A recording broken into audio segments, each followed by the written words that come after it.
nanti di hari kiamat ada seorang hamba yang ingin mencari balasan pahalanya di akhirat.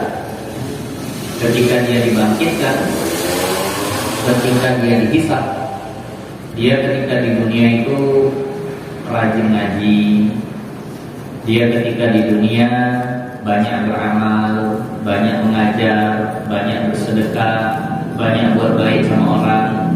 Lalu dia ingin cari balasan pahalanya di akhirat. Nah, maka Allah Ta'ala ketika itu berkata kepada dia, Alam mu'ajjil laka thawabaka, bukankah kami sudah segerakan balasanmu? Allah Maha tahu dia selama ini beramal, dia selama ini bersedekah, niatnya apa. Maka kata Allah, kan sudah dikasih balasannya di dunia. Alam muwassi' laka fil majalis, bukankah tempat dudukmu itu sudah diluaskan? Kan kau jadi orang hebat, jadi tokoh masyarakat, supaya kalau diundang ke acara didudukkan di depan, dikasih tempat yang terhormat, kan udah. Nah. Alam takunil mar'as fid dunyaka, bukankah kau sudah jadi kepala di duniamu, udah jadi pemimpin selama di dunia? Karena Allah tahu selama ini amalnya untuk yang seperti itu, supaya menjadi ketua, supaya menjadi orang yang dihormati, dituakan, kan udah. Kalau dia rajin ke masjid, misalnya rajin ke masjid, Allah tahu arah tembakan dia ketua BKM, misalnya gitu. Kalau dia rajin, sosialnya bagus di masyarakat, Allah tahu arah tembakan dia kepala dusun, kepala desa, kan udah, kata Allah. Alam nurakhis bai'aka wa syira'aka, bukankah jual belimu sudah dipermudah? Dia tahu dia lisannya manis sama orang, Allah tahu dia lisannya manis sama orang, dia banyak berbuat baik sama orang. Itu niatannya nanti kalau ada masalah atau jual beli gampang, bisa dapat diskon murah segala macam. Karena sekarang orang banyak mendekati orang itu dengan tujuan mengambil manfaat dari orang itu, bukan memberi manfaat kepada orang tersebut. Berkawan baik sama yang kaya-kaya saja. Nah, kata Allah kan sudah, kau dapat orang yang mempermudah hidupmu. Alam takun islah hada wa ashbahu, kan udah dapat yang seperti ini, seperti itu. Karena Allah tahu semua yang dia lakukan niatnya adalah untuk mendapat balasan yang seperti itu. Ingin dimuliakan, ingin diagungkan, ingin dituakan, ingin dihormati, ingin dipandang, ingin diperlakukan baik oleh orang. Ya semua kau sudah dapat, jangan lagi cari. Maka ini yang harus kita luruskan. Ketika kita bantu orang, memang murni untuk bantu orang. Maka jangan heran ketika dengar sebuah hadis bahwa ada PSK, pelacur, yang dosanya bersih diampuni karena ngasih minum anjing. Kalau kita nolong orang, sedikit banyak setan akan membisikkan kau bantu dia. Nanti kalau kau susah, dia akan bantu kamu. Jadi di situ udah nggak murni, sudah ada pamrih. Seandainya kita membantu seseorang, misalnya kita punya kawan, kita punya tetangga, dia kesusahan, kita kasih pinjam uang, kita bantu sampai masalahnya selesai. Lalu setelah nanti beberapa waktu kita susah, kita ingat nggak sama orang tua? Aku hari itu pernah bantu dia. Mudah-mudahan sekarang kalau kita tolong dibantu. Itu sudah bisa merubah niatan amal kita.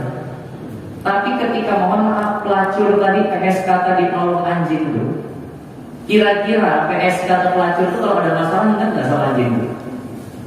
Wah, aku tidak nolong sama anjing itu. Karena kalau dari itu pernah nolong dia.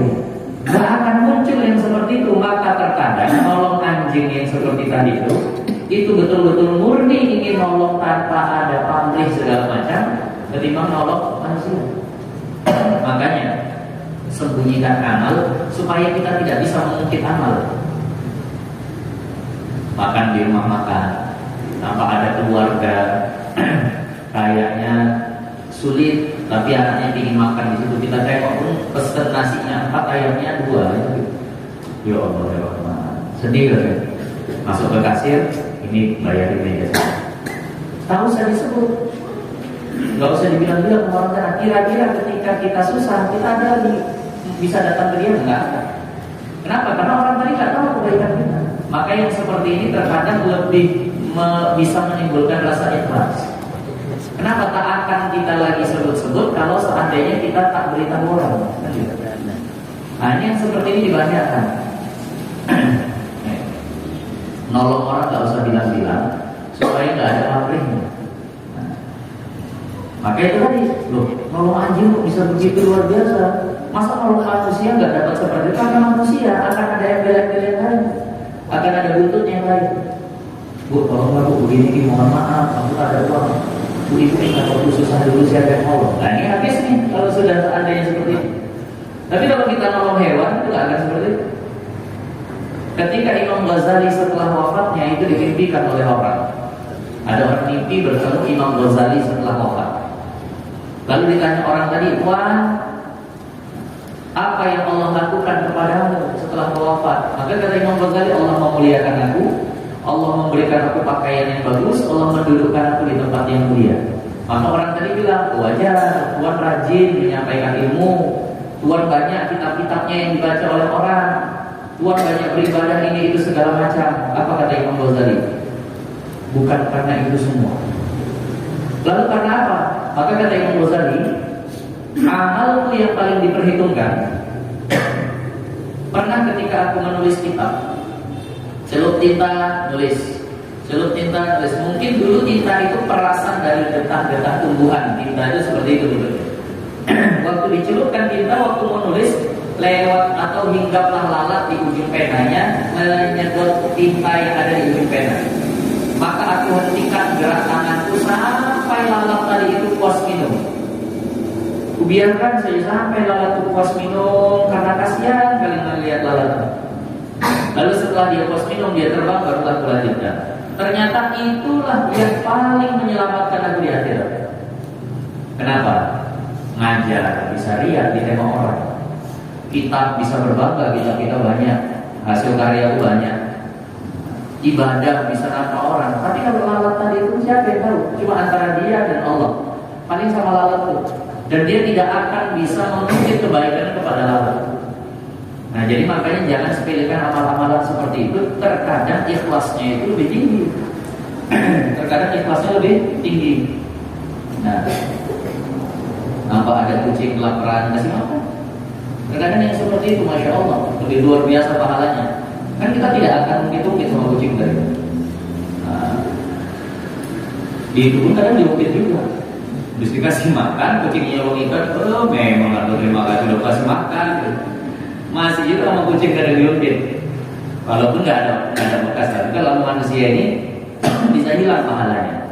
Di dalam Al-Quran dikatakan, la tubtilu shadaqatikum bil manni wal adha. Jangan kau batalkan, jangan kalian hilangkan pahala sedekah kalian dengan mengungkit dan menyakiti. Kita kalau udah ngasih orang, kita sebut-sebut lagi habis pahalanya. Maka supaya nggak bisa disebut, jangan kasih tahu orang tentang amal kita. Nah, wakil li ba'dil hukama. Ada orang bertanya kepada seorang ahli hikmah, manil mukhlis? Siapa orang ikhlas itu? Orang ikhlas itu siapa? Qala al-mukhlisul ladzi yaktumu hasanatihi kama yaktumu sayyi'atihi. Kata ahli hikmah tadi, orang ikhlas adalah yang menyembunyikan kebaikannya seperti ia menyembunyikan keburukannya. Jadi itu tanda orang ikhlas. Dia tak mau kebaikannya itu diketahui orang, sebagaimana dia tak mau aib cacat buruknya diketahui orang. Kalau kita nutupi aib kita itu bagaimana? Kan luar biasa, bahkan kita akan pucat, ketakutan, panik kalau seandainya takut kita kebongkar, keburukan kita ketahuan. Nah orang yang ikhlas, begitulah juga perasaannya, takutnya dia kalau seandainya kebaikannya ketahuan sama orang. Makanya adalah orang ikhlas yang memang betul-betul gak mau kebaikannya itu nampak sama orang. Itu tanda ikhlas. Nah, Maka berusahalah punya amalan yang nggak diketahui siapapun, cuma antara kita dan Allah. Bahkan istri itu nggak usah tahu, anak nggak usah tahu, antara kita saja sama Allah. Bahkan mohon maaf, kayak yang tadi pun saya contohkan, ada orang lagi makan, kita ke meja kasir, kita bayari. Itu nanti bayari yang di sana ya. Orang tadi nggak tahu, tapi pandangan mata kasir tadi itu bisa merubah niat kita. Ditengoknya lagi dari pandangnya dalam hati kita, masih di atasnya benar baik. Itu saja udah apa orang begitu saja bisa jadi jalan dosa. Sampai rumah di kereta pasti kasir tadi itu menggeleng-geleng menengok kebaikan luar biasa. Pasti diceritakannya tuh sama kawannya. Udah begitu tuh kemana-mana, kenapa ketahuan satu orang aja begitu? Nanti sekali lagi aku datang pasti dia senyum-senyum melihat itu. Udah begitu. Makanya kalau bisa jangan ada yang tahu. Anak istri siapapun jangan ada yang tahu, cuma antara kita sama Allah aja. Sembunyikan kebaikan sebagaimana kita menyembunyikan keburukan. Ini kadang lisan kita nggak tahan, pingin kali nyeritakan kalau udah bikin baik. Kalau udah bikin baik, pingin kali ceritakan. Kemudian, waqila li ba'dihim, ada sebagian orang lain bertanya kepada seorang ulama, ma ghayatul ikhlas, puncak keikhlasan itu apa? Kapan seseorang sudah berada di keikhlasan paling tinggi, level ikhlas yang paling tinggi itu bagaimana? Qala, ia berkata, Allah tuhibba mahmadatan nasi, bahwa kau tidak suka dengan pujian orang. Arti tidak suka itu nggak ngaruh lagi di hatimu kalau seandainya dipuji sama orang. Itulah ketika orang sudah berada di level ikhlas paling tinggi menurut ulama. Kalau dipuji masih senang, belum berada di puncak ikhlas. Kalau dipuji masih senang. Kita yang senang itu dipuji Allah. Gitu aja. Kalau dipuji orang nggak ada nilainya karena dia nggak tahu. Dia nggak menjadi penentu. Kalau dipuji Allah itu udah jelas. Allah nggak akan salah memuji orang. Tapi kalau dipuji orang, orang bisa salah memuji gitu. Nah, jadi maka kata ulama, puncak keikhlasan ketika dipuji hatinya datang, nggak meninggi, nggak senang, nggak segala macam. Nah, kalau sekarang kita cari-cari pujian kan gitu. Kita cari pujian.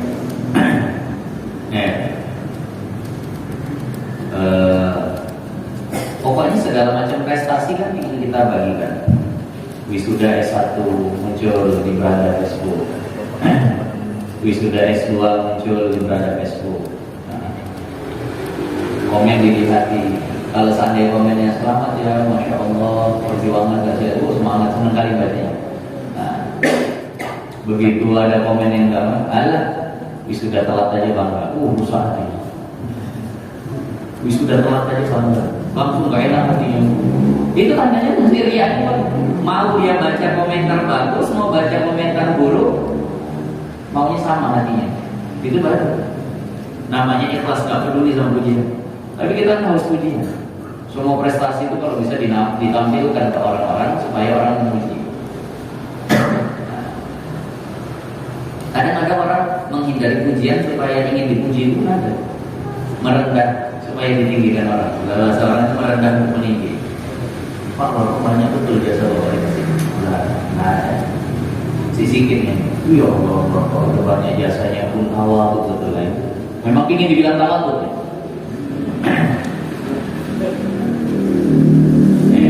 Jadi ayat ini sebenarnya karena kita tahu kita bahaya kalau dipuji, nggak usah cari pujian, diam-diam aja lah kalau beramal, diam-diam aja kalau beramal. Saya bukan termasuk orang yang paling selamat dengan yang seperti itu, tidak. Saya juga merasa masih bahaya dengan sosmed itu. Bahaya dengan sosmed. Makanya saya dalam menguranginya tadi, saya nggak mau lagi pakai handphone Android. Karena terkadang ini seperti ini, ada rekaman. Kalau saya punya handphone, kadang apa rekamannya?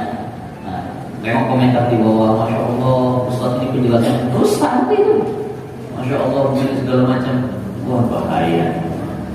Akhirnya saya jual handphone saya. Saya beli handphone biasa saja. Jadi kalau pengen ngecek YouTube dari sini nggak bisa. Itu tanda saya juga masih kadang terjebaknya.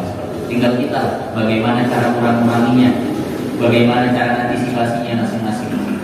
Nah, jangan diceritakan, jangan dinampakkan, jangan dicari-cari.